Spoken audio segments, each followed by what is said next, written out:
Hello अस्सलाम वालेकुम students. I hope आप सब खैरियत से होंगे।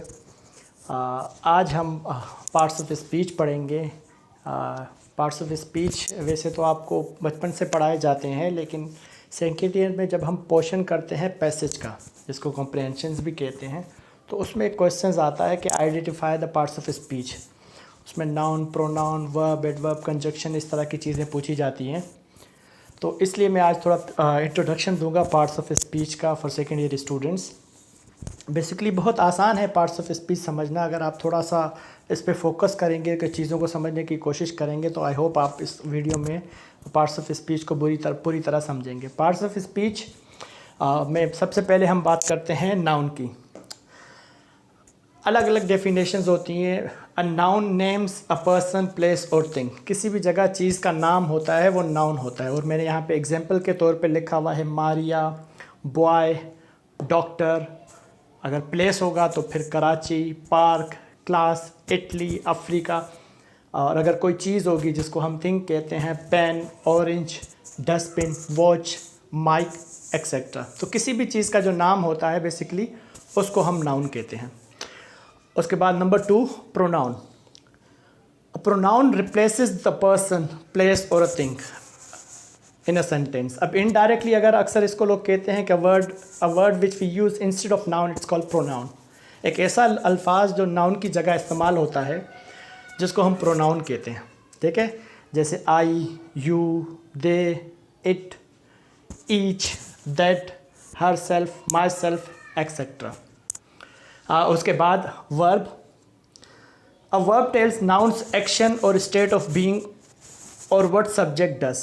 बेसिकली जो वर्ब होता है वो एक्शन के बारे में बताता है, लेकिन कुछ वर्ब्स हमारे पास एक्शन होते हैं, कुछ स्टेट होते हैं, ठीक है, जिनको हम नॉन एक्शन वर्ब भी कहते हैं। एक्शन वर्ब में ये होता है कि वो एक्शन होते हैं, जैसे यहाँ की आस्क, डू, प्ले। लेकिन अगर नॉन एक्शन वर्ब में उसमें पोजेशन होता है तो हम हैव, हैज़ का इस्तेमाल करते हैं। लेकिन अगर कंडीशन में हो तो हम इज़, बी, वॉज, वर, इनका इस्तेमाल करते हैं। पुट, ईट, ये भी एक एक्शन वर्ब है। तो बेसिकली जो डूअर होता है, सब्जेक्ट जो काम कर रहा होता है, उसको हम वर्ब कहते हैं। वो एक्शन जो होता है, अगर कोई लिख रहा है तो लिखने को राइट कहते हैं। लेकिन अगर कोई कहता है कि आई एम अ टीचर, तो यहाँ पे ये जो एम है, ठीक है, ये एम यहाँ पे एज अ वर्ब, लेकिन स्टेट वर्ब के तौर पे इस्तेमाल हुआ, तो मैंने यहाँ एक्शन और स्टेट दोनों लिखे हैं। उसके बाद हम बात करते हैं एडजेक्टिव की। एडजेक्टिव डिस्क्राइब्स अ नाउन और प्रोनाउन बाय टेलिंग दीज से मुराद, मतलब ये जो नीचे दी गई चीज़ें हैं वो बताता है। बेसिकली एडजेक्टिव अक्सर लोगों को लगता है कि अच्छाई करना एडजेक्टिव है या बुराई करना एडजेक्टिव है, तो ऐसा बिल्कुल भी नहीं है। वो बेसिकली बताता है नाउन या प्रोनाउन के बारे में। क्या क्या बताता है? अच्छाई, बुराई, जिसको हम मेरिट्स, डीमेरिट्स कह सकते हैं, ठीक है, क्वालिटी जी हम कह सकते हैं, फिर क्वांटिटी भी कह सकते हैं। अब अगर गुड है तो ये एडजेक्टिव है, अगर लेकिन बैड है तो भी एडजेक्टिव है। लेट भी एडजेक्टिव है, अर्ली भी एडजेक्टिव है, ब्राइट डार्क एडजेक्टिव है, लॉन्ग और शॉर्ट एडजेक्टिव है, चीप और एक्सपेंसिव यानी कि सस्ता और महंगा, ये भी एडजेक्टिव है, राउंड, ट्राइंगल, ठीक है। और कलर की बात करते हैं। अगर मैं कहता हूँ कि it is a black chair, तो चेयर तो बेसिकली यहाँ पे नाउन हो गया, लेकिन ये जो ब्लैक है यहाँ पे ये एज एडजेक्टिव यूज़ होता है। और अक्सर हम एक जुमला इस्तेमाल करते हैं, जैसे कि आई हैव 5 सिबलिंग्स, तो यहाँ पे बेसिकली ये क्वांटिटी है, तो एडजेक्टिव क्वांटिटी भी बताता है। तो 5 बेसिकली यहाँ पे एक ये एडजेक्टिव के तौर पे इस्तेमाल होगा, ठीक है। उसके बाद हम आर्टिकल की बात करते हैं। आर्टिकल बेसिकली 2 किस्म के होते हैं, एक डेफिनेट और इनडेफिनेट आर्टिकल्स होते हैं, ठीक है। ज़्यादा कोई मुश्किल नहीं होता है इसमें। जो कॉमन सी चीज़ शुरू से हमें बताई जाती है कि सहरा के लिए, दरियाओं के लिए, या कोई एक सी चीज़ जो एक होती है उसके लिए हम दा का इस्तेमाल या दी का इस्तेमाल करते हैं, ठीक है। लेकिन बेसिकली आ और एन का इस्तेमाल भी कहाँ करते हैं? अगर कोई एक सिंगुलर चीज़ है लेकिन उसका सिलेबल साउंड जो है वो कॉन्सोनेंट का आ रहा है, तो हम उसके साथ आ का इस्तेमाल करते हैं। लेकिन अगर एक चीज़ है उसको हम वॉल्स के साउंड्स के प्रोनाउंस करेंगे या तलफ़ुज़ करेंगे, उसमें हम एन का इस्तेमाल करेंगे, ठीक है। लेकिन अक्सर हम कॉमन नाउन को भी प्रॉपर नाउन बना सकते हैं, यानी कि दा का इस्तेमाल कब लगते हैं, दा या दी, जो प्रोनाउंसिएशन इसकी डिफरेंट होती है। तो कॉमन नाउन के साथ भी दा का इस्तेमाल हो सकता है जब हम उसको स्पेसिफाई करें, तो तभी मैंने यहाँ पे जनरल और स्पेसिफिक लिखा हुआ है। यानी कि अ डॉग भी ठीक होता है, लेकिन अगर द डॉग है तो फिर भी ठीक है। फॉर एग्जांपल अगर मैं कहूँ कि आई हैव अ डॉग, लेकिन यहाँ पे तो एक जुमला बिल्कुल गलत है। लेकिन अगर इसी जुमले को मैं कहूँ कि the dog which I have इस जर्मन शेपर्ड, तो यहाँ पे ये द डॉग ख़ास डॉग हो जाता है एक, तो इस वजह से हम इसको दा का इस्तेमाल भी हम कर सकते हैं। उसके बाद हम बात करते हैं एडवर्ब की। An adverb tales how, how often, when और वेयर। ठीक है, it can describe verb, adverb और एडजेक्टिव। बेसिकली ये क्या करता है, ये वर्ब के बारे में बताता है। डिस्क्राइब का मतलब बताना होता है, मॉडिफाइज। Verb, adverb, adjective. अब उसके बारे में क्या क्या बताता है, जिसको हम अक्सर adverb of place, adverb of manner, adverb of frequency कहते हैं, कि जो काम हो रहा है वो किस तवातुर से हो रहा है। हाउ, पहली बात तो वो हो कैसे रहा है। अगर कोई गाना गा रहा है तो ही सिंग्स ब्यूटीफुली, गाना तो गा रहा है, लेकिन यहाँ पे जो ब्यूटीफुली होगा वो एडवर्ब ऑफ मैनर आता है, जिसमें यहाँ हाउ लिखा है। हाउ ऑफन यानी कि किस तवातुर से। एडवर्ब ऑफ फ्रीक्वेंसी जिसमें हमारे पास स्पेसिफिक होता है, never, always, sometimes, usually, these sort of things, यानी कि जितनी भी चीज़ें होती हैं उस पर ये इस्तेमाल करते हैं। उसके बाद व्हेन, अब आप काम कर रहे हो, लेकिन वो काम कब कर रहे हो। जैसे आप बोलते हो कि आई गो फॉर कोचिंग। अब अगर आप कोचिंग तो जा रहे हैं, लेकिन किस टाइमिंग पे जा रहे हैं, तो जब आपने टाइम बताना होता है उसके लिए हम लगाते हैं। या आप अगर उठते हो तो आप अगर टाइम उसमें मेंशन करोगे कि I get up at 9 o'clock, तो यहाँ 9 o'clock बेसिकली क्या होगा, यहाँ होगा ये एडवर्ब। ठीक है, और उसके बाद वेयर, आप काम कर रहे हो, वो काम कहाँ कर रहे हो। कोई भी एक्शन जो हम कर रहे होते हैं, सपोज आप क्रिकेट खेल रहे हो, तो आपने कहा कि आई एम प्लेइंग क्रिकेट, लेकिन अगर उसमें आप जगह बताना चाह रहे होंगे तो वो एडवर्ब ऑफ प्लेस कहलाता है। आप जैसे कह सकते हो कि I am playing cricket in the street, आप गली में खेल रहे हो, I am playing cricket in the ground, यानी कि जगह के बारे में जो बताता है बेसिकली वही एडवर्ब ऑफ प्लेस होता है। और वहाँ पे मैंने मिसाल भी कुछ दी हुई, एग्जांपल्स भी कोट की हुई है। Loudly, always, before, outside, never, nicely, silently, very, etcetera. उसके बाद प्रीपोजिशन। अच्छा, preposition which is quite difficult to understand, अक्सर ये लोगों को कंफ्यूज कर देता है। बेसिकली आपको इस चीज़ को समझना पड़ेगा कि preposition shows relationship between other words in a sentence, यानी कि ये दो जुमलों को आपस में जोड़ता, जुमलों को नहीं, दो अल्फाजों को जोड़ता है, और अल्फाजों को जोड़ के ये सही मतलब देता है।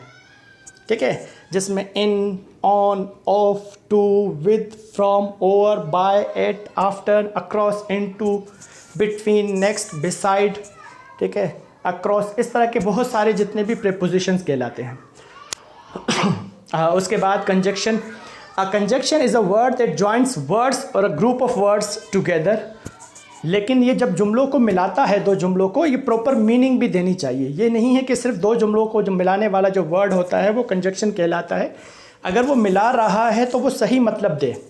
फॉर एग्जांपल, अगर मैं एक सेंटेंस बनाता हूँ कि I study in the morning but I work in a day, ये गलत है। अगर ये मैं कहता हूँ कि I study at night and I work in a day, तो ये जुमला बिल्कुल सही तस्वर किया जाएगा, क्योंकि कंजक्शन का मतलब ये जितने भी हैं, एंड, बट, ऑल्सो, बिकॉज, और, where, so, while, until, unless, ये इस्तेमाल करना तो बिल्कुल है, लेकिन इनको सही जगह पे इस्तेमाल किया जाए। जैसे कि जो दो सेंटेंस हैं, दो जुमले हैं, उनको जब हम जोड़ें तो वो प्रॉपर मीनिंग दें, एक मतलब दें, तभी वो कंजक्शन कहलाता है। अच्छा, उसके बाद हम इंटरजेक्शन की बात करते हैं। Interjection a word that express emotions, feelings and often followed by an exclamatory point और मार्क। ये एक्सक्लेमेशन मार्क जैसे यहाँ मौजूद है, इसको हम एक्सक्लेमेशन मार्क कहते हैं। एक्सक्लेमेशन मार्क जब भी सेंटेंस में या जिसमें आता है उसको हम इंटरजेक्शन कहते हैं। तो ये तो एक ब्रीफ सा इंट्रोडक्शन था पार्ट्स ऑफ स्पीच का। अब जो सेकेंड ईयर के स्टूडेंट्स हैं, जब वो पैसेज कर रहे होते हैं तो उनके लिए कुछ टिप्स हैं कि किस तरह वो जुमलों को या एक सेंटेंस को, जैसे कि एक सेंटेंस में आता है कि identify the parts of speech, तो उनको कैसे पता चलेगा कि ये पार्ट्स ऑफ स्पीच कौन सी चीज़ का हिस्सा है। थोड़ा बहुत कन्फ्यूजन आपका यहाँ से क्लियर होगा, लेकिन अभी भी अगर आपके दिमाग में कोई भी कन्फ्यूजन है तो हम उसको क्लियर करने जा रहे हैं। सबसे पहले हम बात करते हैं नाउन की। How to identify nouns. अच्छा, नाउन को कैसे आइडेंटिफाई करते हैं। वर्ड्स एंडिंग इन, जो अल्फाज है ये अल्फाज जो ख़त्म होंगे इन अल्फ़ाबेट्स पे तो वो हमेशा नाउन होंगे। For example ION, ITY, ER, ISM, MENT, ant, ship, age, ary, ness are generally nouns. यानी कि अगर हम ION की बात करें तो नेशन, जनरेशन, फैशन, ठीक है। ITP की बात करें हम तो क्रोलिटी, ठीक है। और अगर हम ER की बात करें तो टीचर। अच्छा, इनकी एग्जांपल्स भी मैंने लिखी हुई हैं, एक एक की एटलीस्ट मैंने लिखी हुई है कि ये क्रिएशन है, ये एक्टिविटी है। अगर R है तो टीचर, डॉक्टर, मेंट है तो ISM है तो टेररिज्म, ठीक है, एक्टिज्म। और उसके बाद मेंट है तो एंगेजमेंट, उसके बाद एंट है, ठीक है, तो फ्रेंडशिप, यूजेज, माइजरी, इलनेस, ये जितनी भी हैं उनकी सारी यहाँ पे मैंने एग्जांपल्स भी कोट की हुई हैं ताकि आपको समझने में आसान हो। अब हम बात करते हैं how to identify the adjectives. अगर एडजेक्टिव्स होंगे तो हम उनको कैसे आइडेंटिफाई करेंगे। इनके हमें देखना पड़ेगा कि एडजेक्टिव्स के एंडिंग हमेशा एबल, ABL होगी, IBL होगी, L होगी, फुल, आइस, एव, लेस, ओस, इश, इल, आर एडजेक्टिव। ये सारे जितने भी होंगे एडजेक्टिव्स होंगे। फॉर एग्जांपल इसको हम देखें तो capable, incredible, mortar, wonderful, beautiful, और इव वाले हों तो ठीक है फैंटास्टिक। अगर आई वाले हों तो क्रिएटिव, मोटिव, ठीक है। ILV वाले हों तो हम फ्रेजाइल इस्तेमाल करेंगे, ठीक है। और OUS होता है तो करेजियस होता है, और हेल्पलेस LACS हो जाते हो तो हेल्पलेस होता है, शेमलेस होता है, ISH होता है तो फूलिश होता है, ठीक है। अब एडवर्ब्स को हम कैसे आइडेंटिफाई करेंगे पैसेज में, how to identify adverbs. Adverbs ending in, अच्छा एडवर्ब्स थोड़ा सा आसान होता है, उसमें ज़्यादा चीज़ें नहीं होती, वो most of the time just 3 चीज़ें होती हैं, ज़्यादातर तो LY होती है, ठीक है। जैसे LY नाइसली, ईजली, फेबुलसली, ठीक है, बैडली। और अगर हम बात करते हैं तो वर्ड आता है बैकवर्ड, ठीक है, और वॉइस भी आता है लाइक वॉइस। और प्रोनाउंस को आइडेंटिफाई कैसे करेंगे, आइडेंटिफाई प्रोनाउंस को करने का आसान सा तरीका तो यही हो कि जिसमें सब्जेक्ट होता है वो ज़्यादातर प्रोनाउंस ही होते हैं, लेकिन समटाइम्स ये माई सेल्फ, दैम सेल्फ भी होता है। अच्छा, अब नीचे कुछ चीज़ें हैं जो ऊपर मैं यहाँ लिख रहा था तो मुझसे मिस हो गई, तो मैंने यहाँ पे नीचे लिख दी हैं। अब नाउन्स कुछ ऐसे नाउन्स हैं जिनको हम आइडेंटिफाई कर सकते हैं कि ये जो अल्फाज है ये पार्ट्स ऑफ स्पीच का हिस्सा है। जैसे कि इम्पोर्टेंस, ANC हो तो इम्पोर्टेंस, इंडिपेंडेंस, अपेरेंस, ठीक है। उसके बाद ENCE तो हो तो रेजिडेंस, डिफरेंस।